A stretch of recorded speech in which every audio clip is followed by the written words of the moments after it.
Hola, ¿cómo están? Mi nombre es Arminda Labastida Núñez. Bienvenidos sean a su programa Arte y Derecho. Gracias por acompañarnos. Para quienes nos acompañan por primera vez, quiero comentarles que este es un espacio de análisis y de reflexión del derecho a través de manifestaciones artísticas y culturales. Ahora nos enlazamos con la doctora Monivet Shalei López García, quien es licenciada en Derecho por la Facultad de Derecho y Ciencias Sociales de la Universidad Autónoma Benito Juárez, licenciada en Derechos Humanos por la Universidad Autónoma de Chiapas, maestra en Derecho con especialización en litigación oral por Western School of Law, San Diego, California, Estados Unidos, maestra en Derechos Fundamentales por la Universidad Carlos III de Madrid, maestra en el Máster Interdisciplinar en Estudio y Prevención de la Violencia de Género de la Universidad de Salamanca, España, maestría en Lógica y Filosofía de la Ciencia por el Máster Conjunto por las Universidades de Salamanca, Laguna, Granada y Valladolid en España. Maestrante en Antropología por el Colegio de Morelos, profesional técnico en Justicia Social por la Universidad Autónoma de Chiapas, doctoranda en Género, Derecho y Derecho Procesal por el Centro de Estudios de Posgrado. Cuenta con diversos estudios en materia de interculturalidad, defensa de los derechos de los pueblos y comunidades indígenas, derechos humanos, argumentación jurídica, derecho procesal constitucional, sistema acusatorio adversarial, sistemas normativos internos, sistema interamericano de derechos humanos, entre otros. Bienvenida, Monivet Shalei López García. Es un honor contar con su presencia. Bienvenida a Arte y Derecho, doctora Monivet Chaley López García. Es un honor contar con su presencia. Gracias por acompañarnos. Muy buenos días, muchas gracias por la invitación. Estoy muy honrada de que se me haya tomado en consideración para estar con usted hoy. La interlegalidad como herramienta para la inclusión de los pueblos y comunidades indígenas, ¿en qué consiste, doctora? Bueno, vamos a ver una cosa. Tenemos al pluralismo jurídico, que recordemos con esta reforma del 2 constitucional, no la más reciente, sino la anterior reforma, que tenía 31 años en nuestra constitución, ya había dado el reconocimiento a los pueblos y comunidades indígenas y su derecho a la libre autodeterminación. Dentro de esa libre autodeterminación se encontraba también la propia organización en los sistemas de justicia. Es decir, ya desde hace bastante tiempo, más de 30 años en el sistema jurídico mexicano, teníamos al pluralismo jurídico, que no existe un solo sistema de justicia, sino que existen tantos y cuantos sistemas de justicia como tantas y cuantas comunidades tenemos. ¿Esto por qué? Porque hubo un reconocimiento de que los pueblos y comunidades eran formas de organización previas a la colonización, que fueron desaparecidas por la colonización y por ese temor de violencia estructural que se ha tenido a lo largo de la historia, pues muchos no ejercen su justicia como se venía ejerciendo. Sin embargo, muchos pueblos y comunidades indígenas todos los días a lo largo del país resuelven asuntos. Entonces, la interlegalidad consiste en el reconocimiento y articulación, armonización de los sistemas normativos indígenas con los sistemas nacionales e internacionales.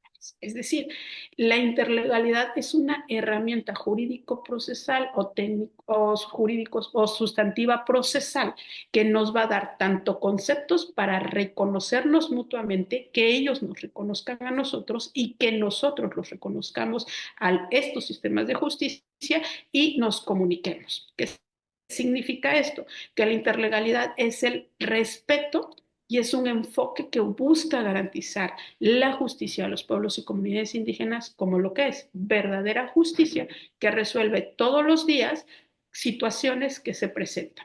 Ahora debemos de recordar que la interlegalidad, como nos da conceptos tanto teóricos sustantivos como procesales, nos ayuda a ver que su justicia es distinta. Por ejemplo, la palabra delito. La palabra delito no existe en las lenguas indígenas, en las lenguas maternas distintas al español. No existe en el náhuatl, no existe en el tzotzil, no existe en el setzal, no existe en el zapoteco.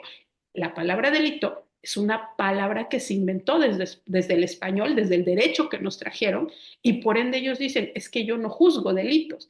¿Por qué? Porque ellos resuelven situaciones en sus comunidades. Ellos también resuelven que Monivet con Arminda una vez se dijeron y se jalaron los cabellos cuando se encontraron, ¿no? ¿Qué es eso? Para nosotros ese es un delito de lesiones en riña, ¿no? Ellos solo resuelven la situación, no le van a dar esa denominación. Entonces, con la interlegalidad tenemos esa herramienta que nos da conceptos jurídicos y procesales para reconocernos y estar en un mismo sentido de tú eres una justicia, yo soy una justicia. Ahora recordemos, la interlegalidad también nos deja ver que no somos sistemas de justicias perfectos. ¿Qué significa? Que tanto en la justicia estatal como en la justicia indígena pueden existir malas prácticas, porque no es que la ley sea mala, es que los operadores o las personas operadoras no lo llevamos a la práctica de una manera adecuada. Entonces, la interlegalidad nos ayuda a ver que este argumento de es que en los sistemas de justicia o en los pueblos y comunidades indígenas se violan derechos humanos, es un argumento que es contrario a la interlegalidad, porque si lo que buscamos es una armonización de un reconocimiento como sistemas de justicia propios, entonces tenemos que reconocer que no somos perfectos, sino que somos perfectibles, que tenemos buenas y malas prácticas, pequeños y grandes avances, pequeños y grandes retrocesos. ¿Dónde podemos ver esto? Porque hablamos de estas herramientas, pero luego decimos, ¿y dónde las encontramos? ¿O quién se las inventó? ¿No? Bueno, un caso muy paradigmático que ustedes pueden ver es la sentencia del caso del pueblo indígena Cuicha de Sarayaku versus Ecuador, que es del 2012 de la Corte Interamericana. En esta sentencia se habló del respeto a los sistemas normativos indígenas como una expresión al derecho a la autonomía, a la libre autonomía, a la libre organización de los pueblos y comunidades. Entonces, esa sentencia se las recomiendo para que pensemos a entender la interlegalidad. De igual manera, debemos de recordar el convenio 169 de la OIT en su artículo 8, que es el que nos da las bases y el sustento para la interlegalidad. En este sentido, ahorita que menciona los derechos humanos, si pudiéramos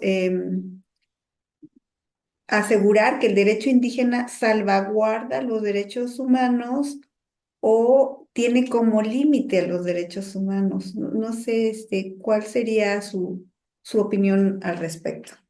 Bueno, debemos de recordar que en este caso Colombia, con su tribunal, con el Tribunal Constitucional, su Corte Constitucional, nos ha dado los cuatro límites a la jurisdicción indígena, pero son los cuatro límites que tenemos también en jurisdicciones estatales: el derecho a la vida, la prohibición a la tortura.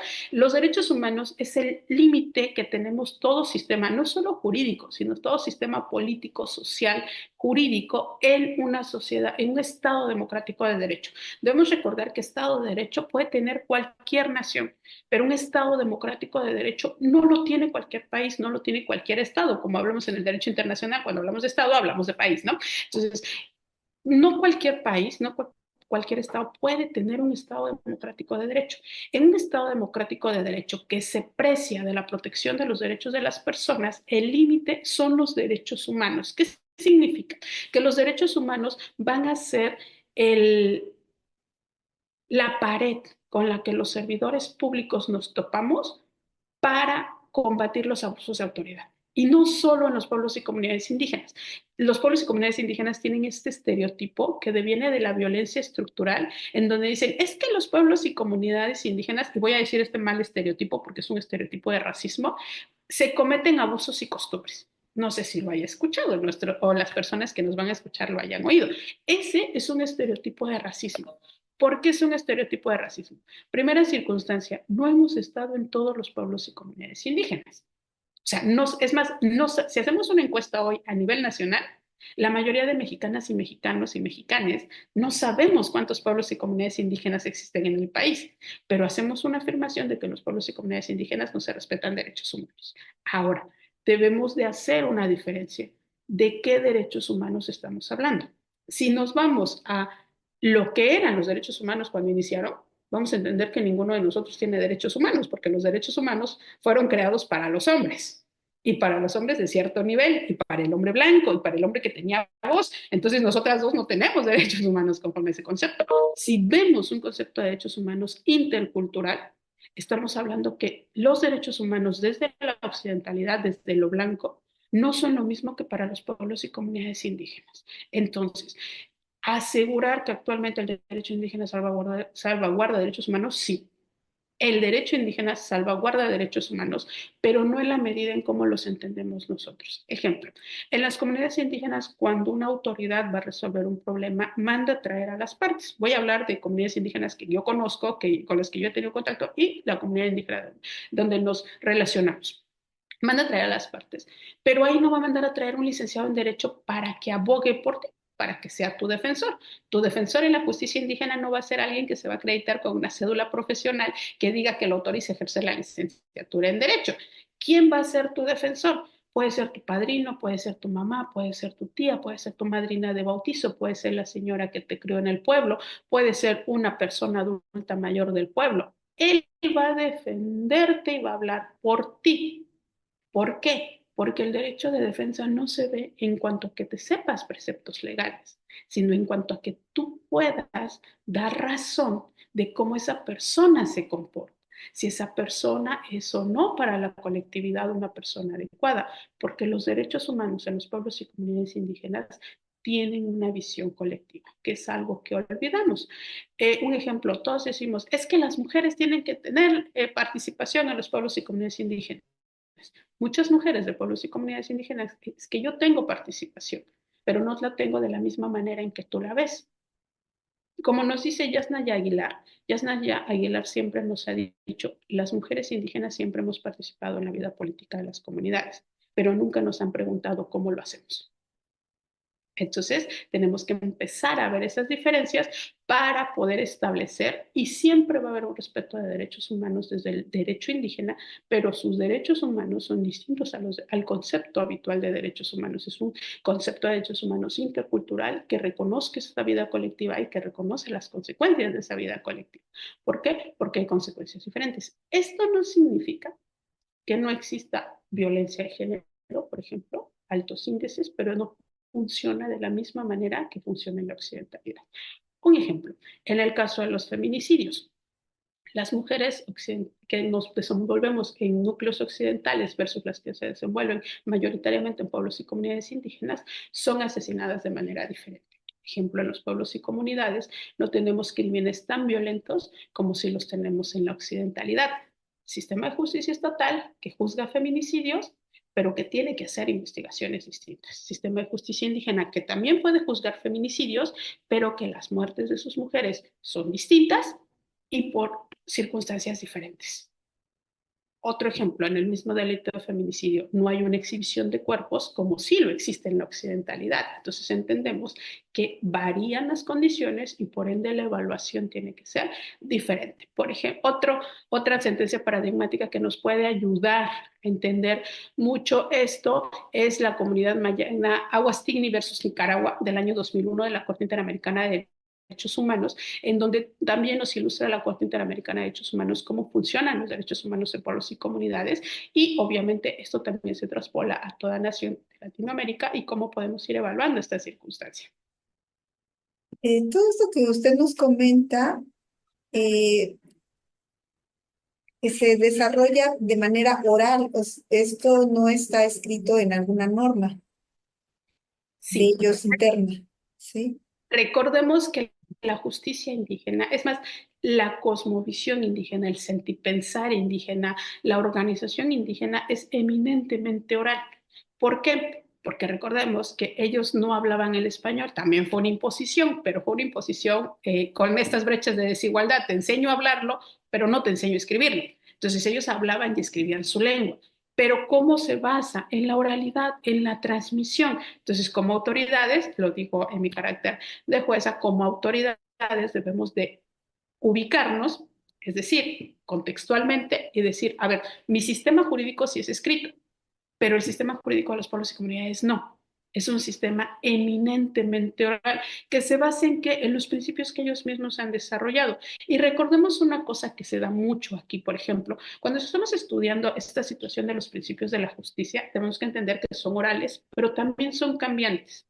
Como toda sociedad, los pueblos y comunidades indígenas tienen una dinámica de cambio. ¿Qué va a marcar esa dinámica de cambio? Las violencias estructurales que viven. La violencia estructural que vivían hace 50 años no es la misma que viven ahorita, a lo mejor está más agudizada. ¿Y esto qué significa?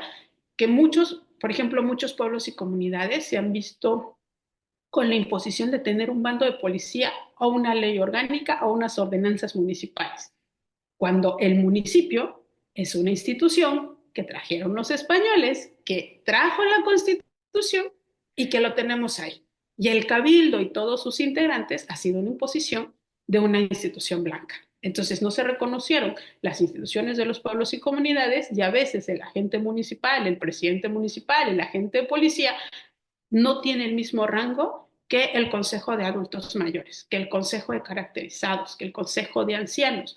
¿Por qué? Porque para llegar a esos consejos tú tienes que tener una experiencia de vida, tienes que haber pasado por todos los cargos, tienes que haber seguido al pueblo. Voy a poner un ejemplo de esto. En una comunidad donde yo era asesora, ellos tenían un consejo de adultos mayores, pero no llegaba cualquier presidente municipal a ser parte de ese consejo.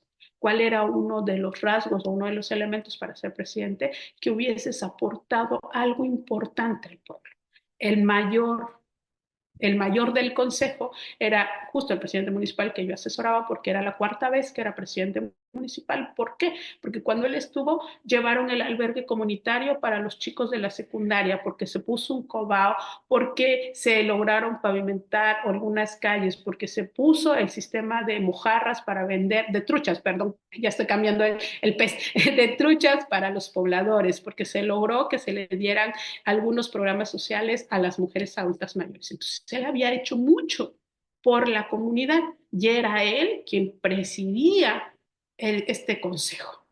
Todos habían sido presidentes municipales, pero le reconocían su aporte a la comunidad, porque dicen, gracias a ti, tenemos aquí el albergue de CDI, aquí están los chicos, tenemos ya la secundaria, tenemos el COBAO, hemos ido avanzando. ¿Por qué? Por esta situación, que es parte de lo que rige la vida de las comunidades. La colectividad, cómo ayudamos para avanzar a todos. Entonces, es parte de todo esto.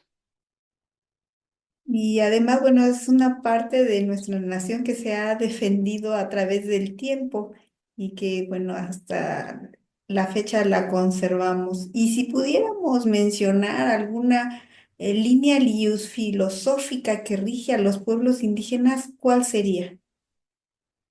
Bueno, creo que aquí tendríamos que preguntarle a los mismos pueblos y comunidades indígenas. Hablar por ellos también ha sido algo que hemos cometido, y voy a ponerlo en estos términos, no sé si sean los más adecuados, pero me voy a permitir definirlos así, como un error. ¿Por qué hablamos por los pueblos y comunidades indígenas y por qué no les damos el uso de la voz? Entonces, si yo puedo hablar algo de interculturalidad es porque ellos también me han dado permiso de hablar y comentar estas experiencias en el diálogo. De lo que yo puedo decir en mi experiencia como jueza que ha implementado, como dice el maestro Gerardo Martínez Ortega, el diálogo jurisprudencial en el sistema de Oaxaca entre el sistema de justicia estatal y los pueblos y comunidades indígenas, aparte como como la jueza que dictó el primer novicidio a nivel nacional, reconociendo el sistema de justicia indígena, desde mi experiencia creo que algo que rige a los pueblos y comunidades indígenas es su sentir colectivo.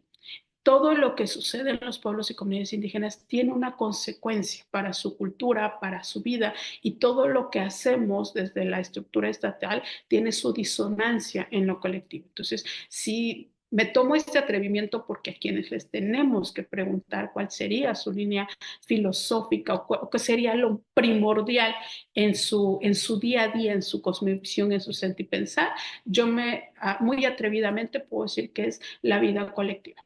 Cómo perjudica o cómo beneficia o cuáles son las consecuencias positivas, negativas que tiene el actuar de una persona sobre todas las colectividades. Voy a poner aquí un ejemplo, ya sé que se nos está acabando el tiempo, pero un ejemplo rapidísimo. La desaparición de personas de pueblos y comunidades indígenas tiene una consecuencia no solo para la familia, sino para todo el pueblo, la comunidad. Y es algo que la estructura estatal no ha visibilizado. No se ha visto cómo afecta, no se han visto cuáles han sido las reparaciones adecuadas para la vida colectiva. Otro ejemplo es cuando privamos de la libertad en un proceso penal en la justicia estatal a una persona de un pueblo o comunidad indígena cuando ésta cumple su pena o alcanza la salida de la prisión, si es que se la imponen por alguna razón, de alguna deficiencia en el sistema de justicia estatal o porque ya alcanzó un beneficio. No tenemos una real inserción, una real política de reconocimiento de cuáles son los daños a lo colectivo. Es decir, le decimos, ah, sí, ya saliste, ahí nos vemos, ¿no? Pero ella tiene que regresar a su pueblo y regresa, esa persona regresa estigmatizada, esa persona regresa como que tú eras la que estuviste en la cárcel. La sacaron por la razón que la sacaron, a lo mejor por un reconocimiento de inocencia, pero en su colectividad tiene muchas consecuencias. Y, por ejemplo, en la ley estatal no lo tenemos. Si usted ve la Ley Nacional de Ejecución Penal, no tenemos estas situaciones, no podemos visibilizar porque no, porque es parte del racismo sutil, que yo digo que no es tan sutil porque es la desaparición, ni siquiera lo contemplamos. Tenemos 5 ejes, pero ninguno de ellos considera las cuestiones colectivas. Entonces yo me atrevería a decir que uno de los ejes que marca la vida en pueblo o comunidad es la colectividad, con todas las consecuencias que esto trae. Bueno, eso sería un gran aporte a nivel nacional, traer esto también a nuestro sistema jurídico que utilizamos en las ciudades distinto, ¿no? La importancia de la colectividad. ¿Le gustaría comentarnos cuál es su perspectiva de la reciente reforma constitucional al artículo segundo?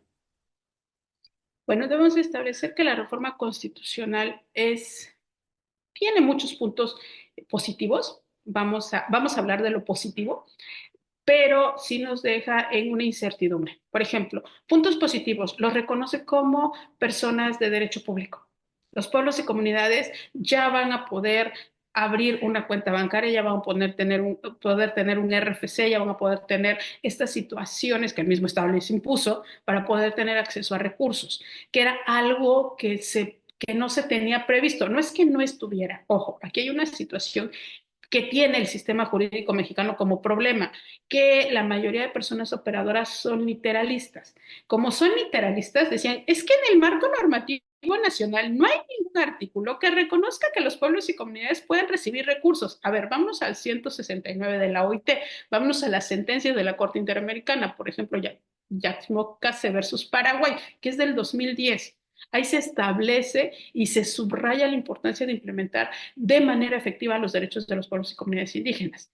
Si tú no tienes recursos, ¿cómo vas a satisfacer tus necesidades básicas? ¿Quién te tiene que asignar recursos? Por una imposición, un presupuesto de egresos.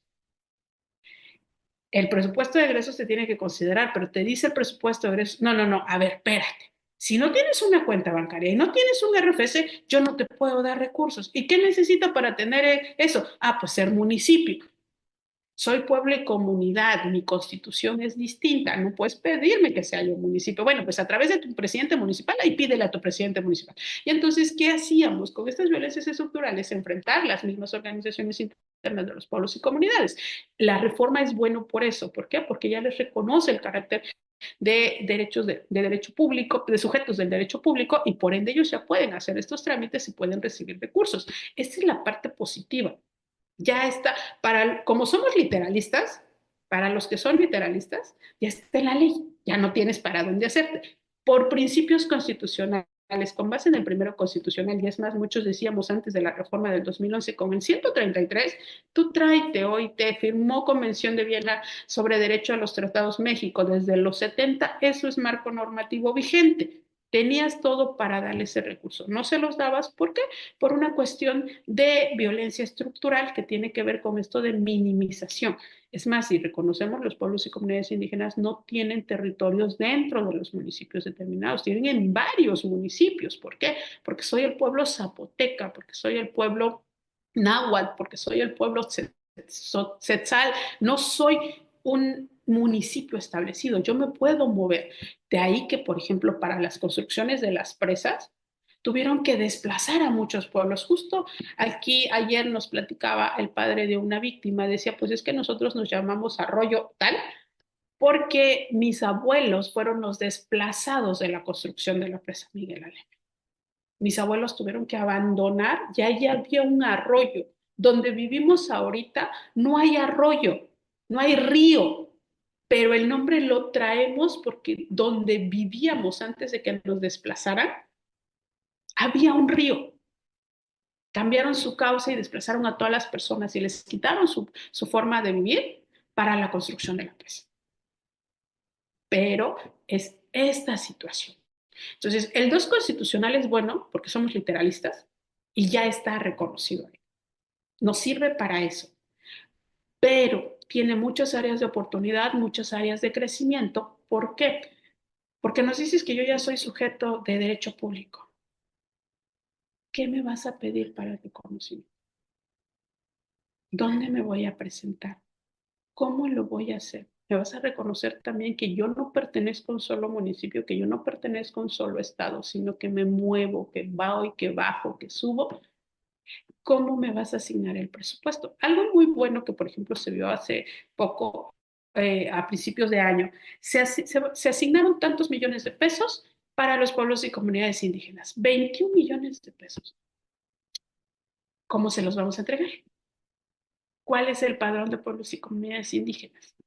Nos vamos a ir a un padrón. Tengo que estar inscrito en ese padrón para que me reconozcas como pueblo o comunidad indígena. ¿Cuál va a ser la forma de comprobación de ese dinero? Porque me vas a pedir que yo lo compruebe. Entonces, la reforma es muy, es en un sentido positivo, pero tenemos que verificar si estamos listos o no para la implementación de ese artículo 2 constitucional. Libre autonomía fortalece el sistema de justicia. ¿Por qué? Porque lleva implícito un principio constitucional pro jurisdicción indígena. Este principio constitucional, que ya estaba antes de la reforma, pero se fortalece con la reforma del constitucional, está mayormente desarrollado en códigos judiciales, por ejemplo, de otros países. Ecuador tiene un artículo maravilloso, a mí me encanta ese artículo, siempre lo pongo de ejemplo, en donde el Código Judicial desarrolla el principio pro jurisdicción indígena. ¿Qué significa? Que tu autoridad judicial, cuando tengas dudas si la competencia es tuya o de una comunidad indígena, se lo mandas a la comunidad indígena. ¿Por qué? Porque es pro jurisdicción indígena para la protección de la libre autonomía y la libre organización en el tema de justicia. Está en el 2 constitucional. ¿Qué pasa si yo llego ante un juez de control o jueza de control y le digo, es un delito de violación, pero tenemos el principio pro jurisdicción indígena y en otros casos esta comunidad ya ha juzgado? Te pido que derives la competencia. Declina la competencia. Y todo el mundo va a decir, y la protección de las mujeres, y la protección de la víctima, y la reparación del daño. Y empezamos a hacer un montón de cosas. A ver, la reparación del daño es conforme a sus condiciones, conforme a su cosmovisión, a su ser y pensar. No es tu reparación del daño. ¿Qué te dice que no hay una protección de las mujeres? Es que Monivet dice que ahí no protegen los derechos de las mujeres. ¿Y quién es Monivet? ¿Es miembro de esa comunidad? No. ¿Tenemos un dictamen antropológico que nos diga que violentan derechos humanos? No. Entonces, tus oposiciones devienen de estereotipos. ¿Por qué? Sistema de justicia estatal violenta derechos humanos. Campo Algodonero, Fernández Ortega. ¿Qué dijo? Que violenta derechos humanos de las mujeres. Entonces, si nos vamos al argumento de que no podría juzgar porque no protege derechos humanos de las mujeres, yo como jueza tampoco puedo juzgar porque yo ya tengo una sentencia, no una, ya tengo mujeres, ya tengo. Digna Ochoa, Campo Algodonero, Fernández Ortega, cuando menos 4 sentencias en donde dice que la justicia estatal violenta derechos humanos de las mujeres y que las fiscalías violentan derechos humanos de las mujeres. Entonces la fiscalía no puede investigar y yo no puedo juzgar porque tengo 4 sentencias en donde nos dice que somos violadores de derechos humanos. Entonces, el artículo 2 es muy bueno, pero uno de sus mayores retos que enfrenta es su implementación. Hay un comité en este momento que se reúne en Ciudad de México para hacer las leyes secundarias de la implementación indígena. Muchas de esas personas tienen real trabajo en pueblos y comunidades indígenas, tienen real trabajo de pluralismo jurídico, entonces esperamos un buen trabajo, un buen reflejo en esa ley y creo que es uno de los mayores retos. Es una buena reforma si logramos capacitar y sensibilizar a las personas de que los pueblos y comunidades indígenas no es lo que nos han venido. También son personas que están aprendiendo a sobrevivir con sus propios contextos y con sus propias violencias estructurales. Porque por datos del INEGI tenemos que los pueblos y comunidades indígenas son las zonas con mayores índices de pobreza. ¿Por qué? Porque las políticas públicas no son enfocadas con una visión colectiva, lo que mencionábamos hace rato, ¿no? Entonces, estás imponiendo una política pública sin visión colectiva y por ende no puedes proteger bien el derecho de la comunidad. Entonces, es una buena reforma, pero que tenemos que trabajar toda la ciudadanía. Excelente su análisis y daría para hablar de este tema en específico varios programas más. Eh, pero bueno, en este contexto como en nuestro programa se llama Arte y Derecho y hacemos una vinculación desde el arte a estas problemáticas, quisiéramos saber alguna obra artística que sea de su predilección y exprese el tema que abordamos el día de hoy. Bueno, es que aquí es la pregunta más difícil de todas. No hay solo una, sino creo que hay muchas obras de los pueblos y comunidades indígenas que tienen una expresión. Debemos de, por ejemplo, en redes sociales ahorita se está viendo que hay un compañero indígena que está siendo nominado al mejor mural en Europa por un mural que representa parte de la cultura indígena que tenemos en México. Hay pueblos y comunidades en Colombia, por ejemplo, que utilizan los colores de la naturaleza, cómo se dan los rojos, cómo se dan los azules, de cómo los obtenemos de manera natural que reflejan también ese enlace con la tierra. Recordemos algo, los pueblos y comunidades tienen un enlace distinto con la tierra, distinto con nuestras raíces. No ven a este planeta que habitamos solo como eso, como la caja que habitamos durante el tiempo que estamos vivos, sino lo ven como la conexión.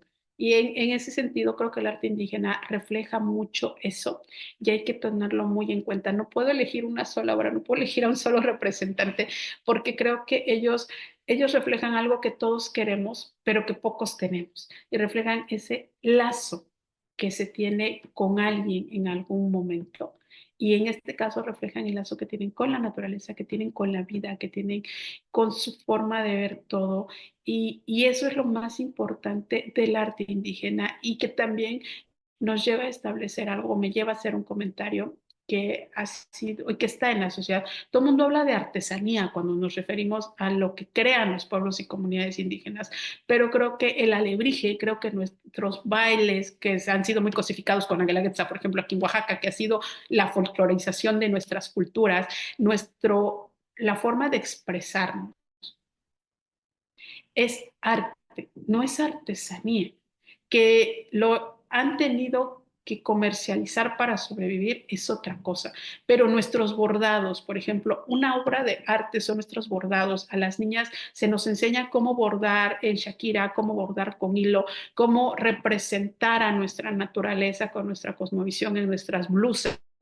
Por eso cuando portamos un huipil tenemos que conocer la historia para el respeto de esa persona y para el respeto de nuestra comunidad, porque no es solo ponerme el huipil de Pinotepa, no solo ponerme el huipil de Cotzocón, no solo ponerme el huipil de Usila, es saber qué representa cada hilo y cómo está ligado a la naturaleza. Entonces el arte indígena es tan rico y está en todos lados, todos o la mayoría de personas que hemos ido a una ciudad gentrificada, hemos comprado algo de arte indígena. Muchas veces nos han visto la cara porque ella es chino, pero como somos, ahora sí que como somos extranjeros en otras ciudades, nos vemos así, pero creo que el arte indígena es eso. Entonces no puedes elegir una sola obra, porque lo veo todos los días en las obras que hacen nuestras madres, nuestras abuelas, en lo que nos enseñaron, en los huipiles que portamos, que yo siempre les digo, yo siempre uso el huipil cuando estoy en un día especial, porque es mi ropa especial, es mi ropa de fiesta, es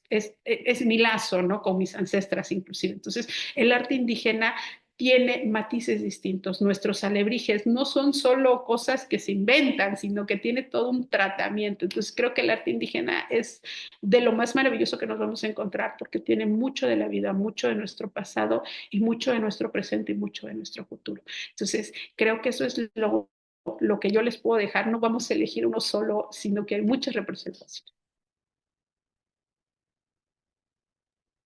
Realmente esto es muy emotivo porque es parte de nuestra cultura, lo que somos todos los mexicanos y los oaxaqueños, en este caso, todo lo que nos comenta. Le agradecemos muchísimo que sabemos sus funciones como jueza, se haya dado el espacio para contestarnos, estar con nosotros en nuestro programa y le agradecemos muchísimo todo lo que hace respecto del derecho indígena y también que haya estado con nosotros en el programa y espero que no sea la única ocasión contar con su presencia y pues muchísimas gracias.